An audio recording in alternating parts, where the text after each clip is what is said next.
Good evening to you. In what has been perceived by many as a charm offensive following the impeachment of former Deputy President Rigathi Gachagua that could have immensely dented the president's voting base in the Mount Kenya region, President William Ruto today asked Kisumu residents to support his government, saying that he did the same for Raila in 2007 and currently for his AUC chair bid. The visit comes in the wake of Ruto's K24 regime receiving backlash for not delivering on their promises, with key economy sectors such as education staring at a total collapse. This and much more in tonight's bulletin, but first, a look at tonight's highlights.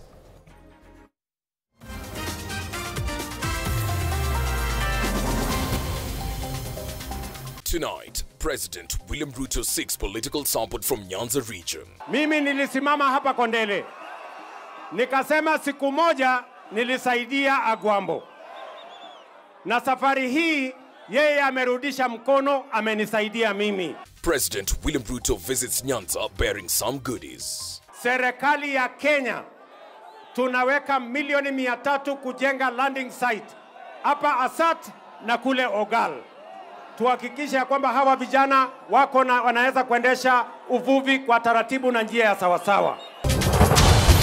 Plus, new sub-counties, divisions, locations and sub-locations. The government establishes 578 new administrative units across the country.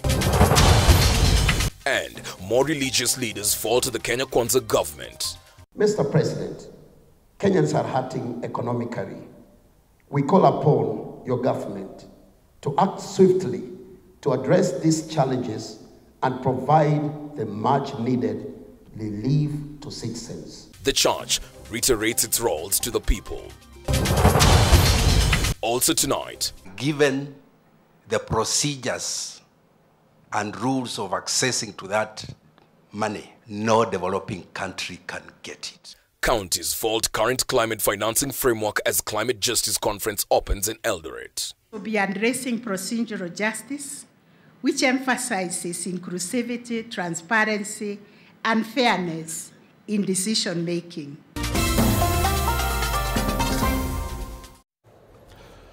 K24 Evening Edition begins right now. I'm Alan Owino. Our sign language interpreter for this session is Evelyn Wangoi. President William Ruto has urged Kisumu residents to support his government because he supported former Prime Minister Raila Odinga for the African Union bid and the 2007 elections. Ruto, whose 2027 political future is pegged on Odinga's support after Mount Kenya, which largely backed his bid, appeared to slip away, reiterated that he would not tolerate ethnicity in his government. Martin Opio gets the bulletin underway. In a resounding entry, President William Ruto returned to Kisumu, where he was welcomed with jubilation for the second time since the inception of the broad-based government, where opposition figures from the region were incorporated into the government. Sababu nyinyi. Ruto went on a charm offensive to the region, demanding that Nyanza back his government. Mimi nilisimama hapa Kondele. Nikasema siku moja nilisaidia Agwambo. Na safari hii yeye amerudisha mkono, amenisaidia mimi. Mimi nawauliza, iko makosa hapo? Iko makosa? Iko makosa? Tuendelee ama tuendelee? Tuendelee ama tuendelee? Ruto argues that his motive behind his support for Odinga's AUC bid is simply because Raila was there for him when the going was tough. Si tulikubaliana Agwambo tunaenda kumuombea ili awe kiongozi wa Afrika. Nikiongea na nyinyi saa hizi, juzi alikuwa kule Ivory Coast, jana amekuwa kule Senegal, leo ako kule Nigeria akitafuta kura ya kuwa kiongozi wa bara la Afrika. Despite hurdles facing the AUC chair candidate, including stiff competition from Djibouti's candidate, Ruto believes that the seat will be coming home. Nyinyi watu wa Kenya mtamuombea.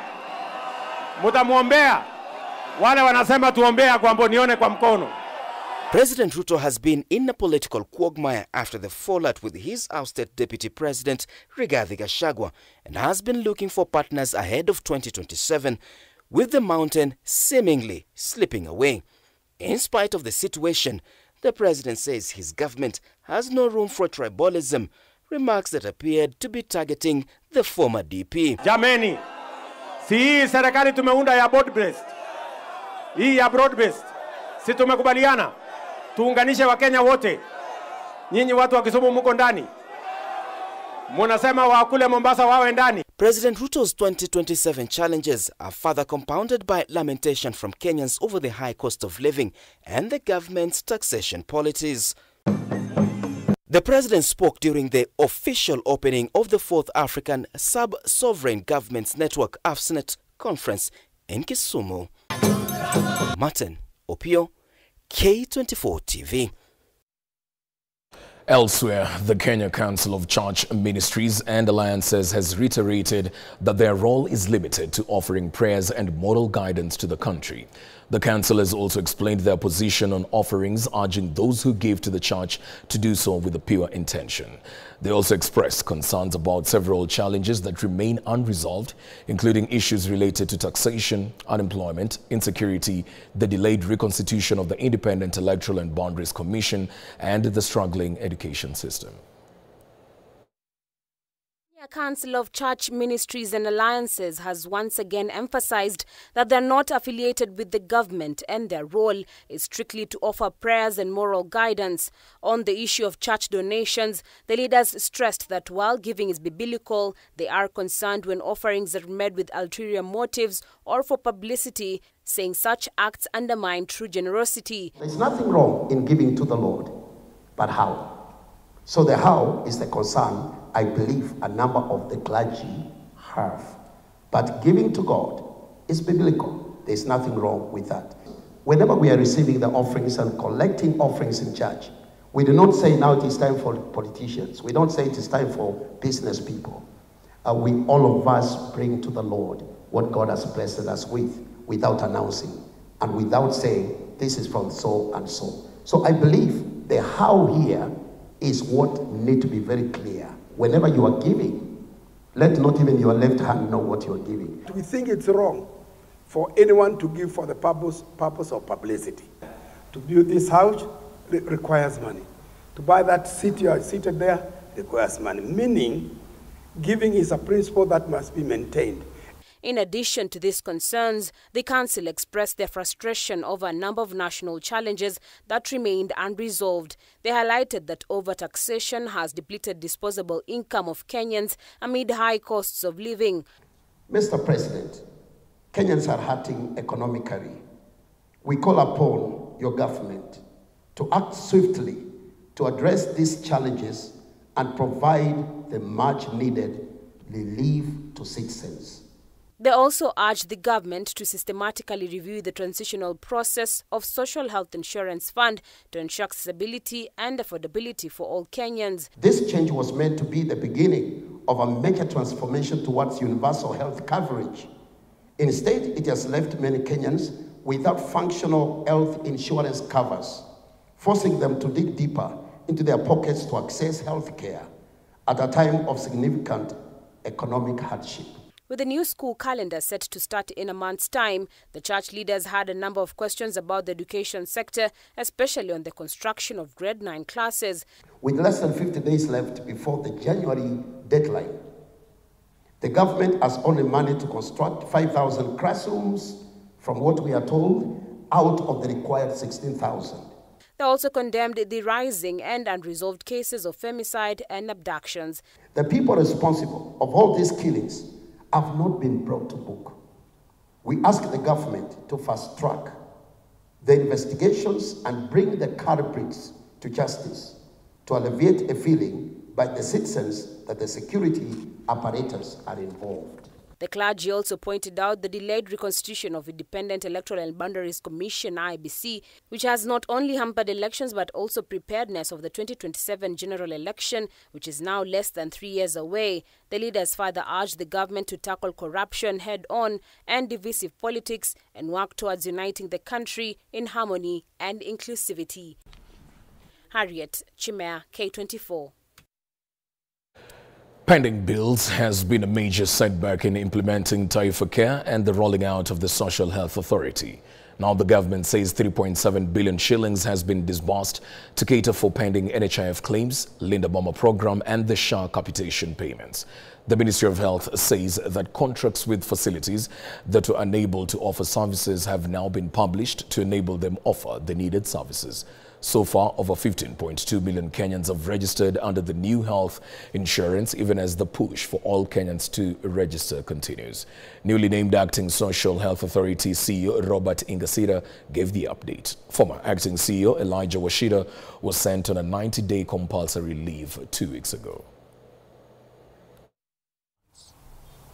We have the Primary Health Care Fund, we have the Social Health Insurance Fund, and we have the Emergency Critical and Chronic Illness Fund. So where we have most of the claims is under the Social Health Insurance Fund. And these are the ones that we are at the very tail end of determining how much of them are we able to pay. Under primary health, if you remember in my earlier mention, I had said we have already disbursed 1.35 billion under primary health. In terms of paying, we are going to consider the claims that will be at the stage of payment. So it is a figure that has accumulated from 1st of October to date. It keeps growing. If we check even now, it must have grown by a few millions. But then when we are paying, we will consider payment for those ones that have moved up to the payment stage. Regard to medical refills, I'll take you back to the 3 funds that are under the Social Health Authority. We've talked about the Primary Health Care Fund. We've also talked about the Social Health Insurance Fund, and finally the Emergency, Chronic and Critical Illness Fund. The Emergency, Chronic and Critical Illness Funds ensures that those living with terminal diseases are able to get care whenever they need to. So in that regard, if anyone needs refills in terms of the medication they're taking, whether it's for diabetes, whether it's for chronic or cardiac issues, they will be able to access that medication through the facility they have been attending.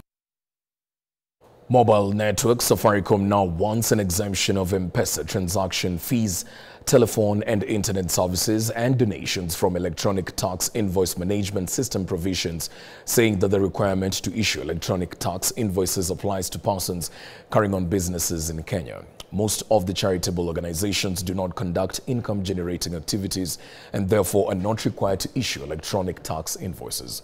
This proposal was presented during the ongoing public participation hearings on tax laws. The Kenya Association of Manufacturers, KAM, during their presentation called for a review on the exemptions granted to various products such as packaging material. Linda Koskei with the details. Submitted 6 amendment tax proposals about the finance bill, which was tabled by the Departmental Committee on Finance and National Planning for consideration. If you make internet data affordable, then you're driving the government agenda in terms of digital transformation. The telco presented a proposal to exempt M-Pesa transaction fees, telephone and internet services, and donations from electronic tax invoice management system provisions. Example is that this particular provision in that Finance Act of 2023, there was a proposal to reduce, actually it was passed, the proposal was to reduce the excess duty rate from 20% to 15%, which was passed in the Finance Act of 2023. Now we want to go back to 20%, and it's only 1 year. And the National Tax Policy talks about stability. Additionally, ATC, Kenya Operations Limited, an operator of wireless and broadcast communications infrastructure in Kenya, proposed to the committee to consider to reduce the withholding tax rate to the Income Tax Act from 7.5% to 5%, saying that withholding tax deducted at source on the lease rental payments for the use of telecommunication towers can be claimed as a tax credit. And Airtel and Telecom, but they are the backbone of the telecommunication sector because they provide the facilities where these mobile network operators place their switches to be able to transmit either voice or data. Telecommunication tower companies in a tax loss position are unable to utilize the withholding tax credits and have to seek a cash refund of the tax overpayment, which is often a long process. It's a very capital-intensive industry, and it's actually a very new industry. Manufacturers continue to encounter challenges in their VAT refund application upon the enactment of the VAT Regulations 2017, which introduced 17 formula to determine the portion of input VAT refundable to an entity that produces both zero-rated and standard-rated supplies. So we have a mismatch, and that's why that mismatch, because that's not belonging to the government, VAT refund. I think we are not understanding the principle. It is taxpayers' money going back to taxpayer, but then we have to seek so many permission and beg. I think that begging should stop. As a result, some of the manufacturers have accumulated a substantial amount of VAT credits or credit adjustment vouchers. Exports. You can't claim excise, you can't claim some of these levies, IDF, RDL. That's why exports, as we told you, margins are 3 to 4%, 2 to 3, 4%.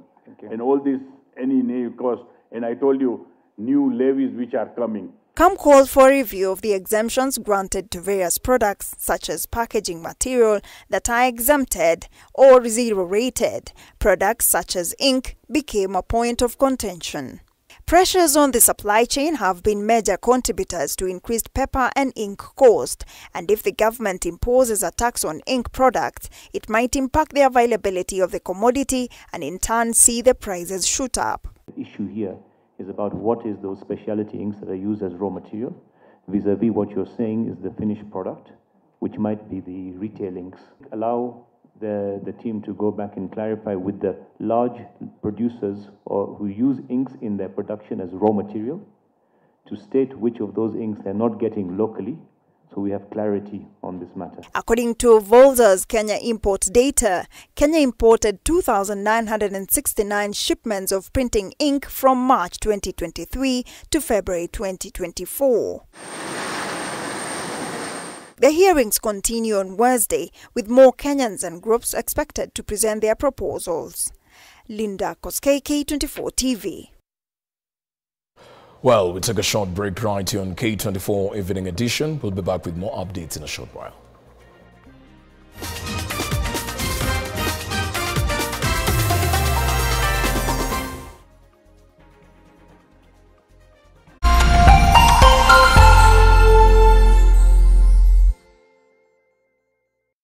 Have you watched K24?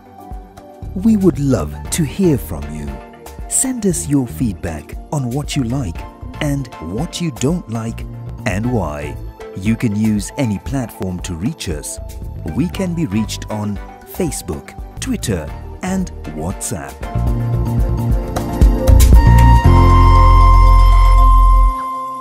As the sun rises, so do we, as we trust it to rise and set without any worries interrupting your day. StarTime's home solar solution with solar panels, hybrid inverter